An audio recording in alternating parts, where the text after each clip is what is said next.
It's the Springfield Thunderbirds PTG Enterprises car from Fairfield, Connecticut. Car number 10 for Wayne Coury Jr. Yeah, we had a really good end of 2022. I think we had a few top threes at the end. We won the last race. Crew we were all just having a good time together. So I think we all felt like, start of 2023 was just going to be smooth, easy, pick up right where we left off. And then, showed up and it wasn't quite as easy as we expected it to be. Mistake, first race, car wasn't as good as I wanted it to be. It was just struggling to get that last spot and, didn't work out the way we wanted it to. Overall, good night. This thing was so much better than it's been the past couple of weeks. Wayne Coury finishes out our podium run with a third place finish. We were there, but at the same time, we knew that we weren't fast enough to win those three races either. So it's like top three is great, top five is great, but you want to know that you could win even when you're finishing in those spots. And I just think we all knew that we didn't have the speed that we needed. So I think we just knew that we needed to keep working at it. Speaking of dropping off the pace, car number 10, Wayne Coury Jr., mechanical woes we can see. Clutch broke. You go home, you think about it, you're frustrated for a couple days, and then I usually have a glass half full kind of attitude, or at least try to.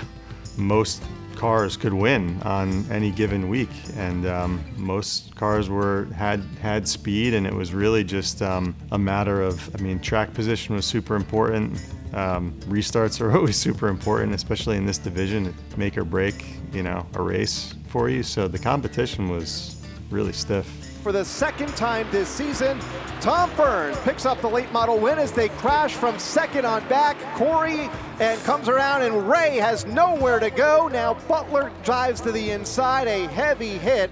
Nice of him to push me across the line, but a lot of, would we finish sixth? But it was a hard hit, and probably one of the hardest hits I've taken. If you look in this car after we're done, some of the bars that got replaced were all the way back to behind the dash. Took the car out of commission for a couple weeks. Took a while to get the front clip on it, but in hindsight, the new front clip made all the difference. I think in the way the car ran, it was really good after the fact.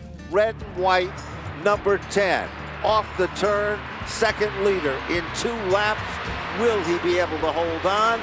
Yes, he does. Back in winning form here at Stafford, Wayne Coury Jr.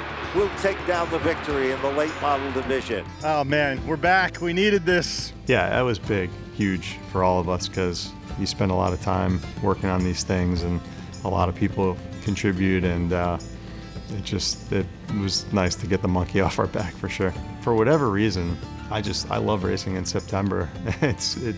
For whatever reason, whether it's the track or things just usually come together for us. We had a couple good Septembers the past few years. Unofficially, as we do the math, it'll be Wayne Coury Jr. that takes that second spot away from Adam Gray. So we all feel like we ended with a ton of momentum. You always look back and you're like, oh man, if I didn't get penalized the first week, we didn't have this wreck, or maybe, but Kevin had such a perfect season, it would have been hard to beat him. We have a really good shot if we stick together and make a few small improvements. Hopefully we can be one spot better next year.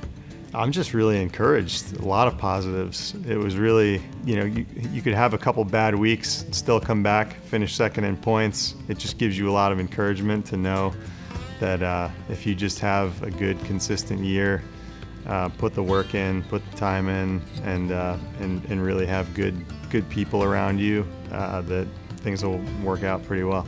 There's been a lot of work, a lot of sponsors. So my father, of course, he's been around. That's where we got our start racing. Wayne's Auto Body, Tom, Pat, Gary, our car owners. They've in turn hooked us up with some really good sponsorship opportunities with King Gray Coach Lines. King Gray provides the bus for the Springfield Thunderbirds. Restore, he's been great. Came on a couple years ago. BFR has been super helpful. I've been working with him a long time. He's not afraid to give you some constructive criticism along the way. The Salty Dog, Buzzy Transmissions, Emily with the GRE6 truck. She's great.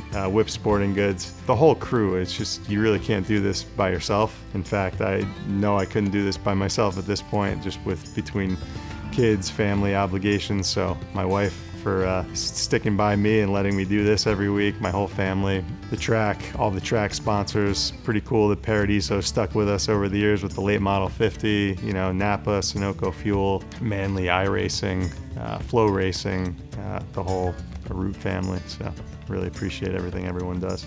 I mean, the goal is a championship. We've been doing this a long time. We've won some races. We finally have gotten a bit more consistent, and I feel like we have the pieces together. So if we could keep the car in one piece, I feel good about it.